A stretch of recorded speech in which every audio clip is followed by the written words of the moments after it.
अस्सलाम वालेकुम। ये आइल सेट जैम GRE TOEFL business English vocabulary का पार्ट 15 है। और इस पार्ट को शुरू करने से पहले मैं इंडिया से सब्सक्राइबर्स जो मुझे मिले हैं उनका मैं बहुत ज़्यादा शुक्रिया अदा करना चाहूँगी, क्योंकि मैंने देखा है इंडिया में इल्म की बहुत कदर की जाती है, एजुकेशन को बहुत प्रमोट किया जाता है। वो कहीं से भी मिले, पाकिस्तान से मिले या अमेरिका से मिले, कहीं से भी मिले, इंडिया को मैंने देखा है कि वो अपनी एजुकेशन पे फोकस करते हैं। और thank you for India supporting me. And हमेशा की तरह मैं आपको बताना चाहूँगी कि ये सीरीज़ आपके लिए बहुत बेनिफिशियल साबित होगी। आपके किसी भी एग्ज़ाम को क्वालिफाई कर सकते हैं अच्छे नंबरों से। आप किसी अपनी स्पीकिंग बेटर कर सकते हैं। स्पीकिंग बेटर हो जाएगी तो आपका लाइफ स्टाइल बेटर हो जाएगा, क्योंकि हमारा दिन शुरू ही स्पीकिंग से होता है। अच्छे अल्फाज अच्छी ज़िंदगी बनाते हैं, बुरे अल्फाज बुरी ज़िंदगी बनाते हैं। और हमेशा की तरह मैं शुरू करूँगी मैच विद सिनोनियम से। मैं 3 वर्ड्स लेती हूँ और उनके अपोजिट उनके सिनोनियम्स लिखती हूँ, और ये सिनोनियम्स कभी कभी 6, 7, 8, 9, 10 भी हो जाते हैं। तो इस तरह टोटल आपको एक सीरीज़ में 16 से 17 वर्ड्स याद हो जाते हैं, जिसको आपको पता भी नहीं चलता, क्योंकि बज़ाहिर दिखने में ये 3 वर्ड्स होते हैं। और जिनको ये वर्ड्स आते हैं वो इस वीडियो को स्किप कर सकते हैं मैच करने के बाद। जिनको ये वर्ड्स नहीं आते वो वीडियो को शुरू से आखिर तक देखें, बार बार देखें जब तक उन्हें ये वर्ड्स ना आ जाए, क्योंकि सारे वर्ड्स मैं बुक से लेती हूँ, एकेडमिक बुक से लेती हूँ, सेल्फ हेल्प बुक से लेती हूँ। So let's begin with the quote है आज की 19 अगस्त 2020 है। Luck and effort go hand in hand. किस्मत और कोशिश एक दूसरे के हाथों हाथ चलती है। मतलब अगर आप चाहते हैं आप खुशकिस्मत बने तो आपको उस खुशकिस्मती के लिए कोशिश करनी है। अगर आप थोड़ी कोशिश करेंगे तो आप थोड़े खुशकिस्मत होंगे। अगर आप ज़्यादा कोशिश करेंगे तो आप ज़्यादा खुशकिस्मत होंगे। आपके अपने हाथ में है।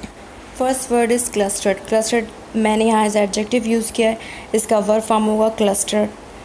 ओके, उर्दू में नहीं है इसकी भीड़ होना, जमा हुआ होना, लोगों का जमा नहीं होता, जमघट्टा होना, ग्रोह होना, झुंड में होना, गौल में होना, खुशादार होना। अगर लोगों की सूरत में होगा तो या तो वो गौल होगा या जमघट्टा होगा या मजमुआ होगा या भीड़ होगी, या हम सिर्फ ये भी कह सकते हैं लोग जमा हुए में। और अगर चीज़ों का होगा तो उसे आप खोशा भी कह सकते हैं, जैसे अंगूरों का खोशा होता है, चाबियों का गुच्छा होता है। तो ये क्लस्टर्ड एक इम्पॉर्टेंट वर्ड है, जिसकी सिनोनिम्स है नोटेड। ग्रुप बहुत हम बोलते हैं, ग्रुप की जगह आप क्लस्टर्ड का वर्ड यूज़ करें। बंची की जगह आप क्लस्टर्ड का वर्ड यूज़ करें, आपकी इंग्लिश बहुत इम्प्रूव होगी।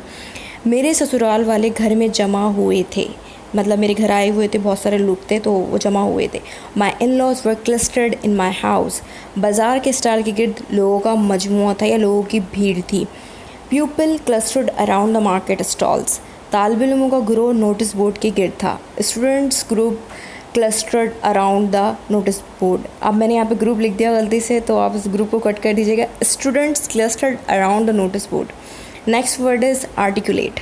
आर्टिकुलेट एक इंतहाई इम्पॉर्टेंट एडजेक्टिव और वर्ब है। ये एक्सप्रेस, प्रोनाउन और एक्सप्रेसिव वे में बहुत यूज़ होता है। हम एक्सप्रेस बहुत बोलते हैं, प्रोनाउंस बहुत बोलते हैं, तो उसकी जगह हम आर्टिकुलेट बोल सकते हैं। इसकी मीनिंग क्या होती है? इसकी मीनिंग होती है मुफस्सिल बयान, जो साफ वो लोग नहीं होते जो बिल्कुल वाज़ा और कतई अल्फाज में बोलते हैं। जैसे मैं भी आर्टिकुलेट स्पीकर नहीं हूँ, लेकिन हो जाऊँगी जिस तरह मैं बोलने की आदी हूँ। बोलने में रवा दवा करें, जो इजहार करने में माहिर हो, जो प्रेजेंटेशन बहुत अच्छी देते हैं, उनको भी आर्टिकुलेट कहते हैं। जोड़ बनाने में, जोड़ मिलाने में, जोड़ बिठाने में, इस सेंस में मतलब एक दूसरे को जोड़ने में, उसको हम आर्टिकुलेट कहते हैं। वजाहत से बोलना, तलफ़्फ़ुज़ के साथ बोलना, सही बोलना, उसको हम आर्टिकुलेट बोलते हैं। जो अगर सही से नहीं बोले उसको आप डिस आर्टिकुलेट बोल सकते हैं। इसके सिनोनिम मैं बता चुकी हूँ। एक्सप्रेस करने को आर्टिकुलेट बोलते हैं, प्रोनाउंस अच्छा हो उसको आर्टिकुलेट बोलते हैं, एक्सप्रेसिव वे को आर्टिकुलेट बोलते हैं। अब इसकी एग्जांपल से और क्लियर हो जाएगी मीनिंग। घबराहट, परेशानी में मुश्किल होता है इंसान के लिए वो सही से अपने मतलब बताए, अपने ख्यालात बताए। Anxiety make it much harder for a person to articulate their thoughts.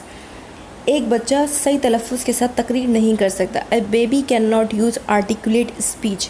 वो एक साफ गो लड़की है। She is an articulate girl.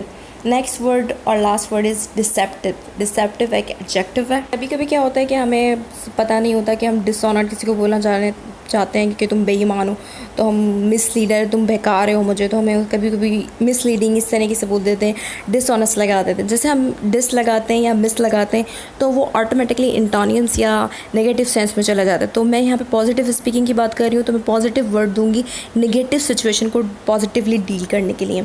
तो डिसेप्टिव एक इंपॉर्टेंट वर्ड है। अगर आप इसको अपनी लाइफ में इस्तेमाल करेंगे बार बार, तो आप नेगेटिव सिचुएशन में पॉजिटिव रह सकते हैं, और ये नेगेटिव सिचुएशन में पॉजिटिव रहना ही आपको कामयाबी की तरफ लेके जाता है। इसकी उर्दू मीनिंग है डिसेप्टिव की, जिसको कुछ का कुछ समझा जाए उसको डिसेप्टिव कहते हैं। बहकाने वाले को, जो नज़र का फ़रेब हो, जो भटका रहा हो, जो गुमराह कुन करो, उसको हम डिसेप्टिव कहते हैं। या मुगालते में रखना या मुगालता दिलाना, धोखा दही को हम डिसेप्टिव कहते हैं। सिनोनिम इसके डिसऑनेस्ट और मिसलीडिंग। वो बातों ही बातों में बहकाने का माहिर है। He is expert at deceptive conversation. वो कुछ का कुछ समझ आने वाला इंसान है। He is a deceptive person. शायद इस बात को राज रखना धोखा दही था। Maybe it was deceptive to keep it a secret. I hope you like this video, and if you do then comment below. Comment करके बताएं मुझे, ताकि मैं और अच्छे वर्ड्स लेकर आऊँ। Thanks for watching. Stay connected. Fee Aman Allah.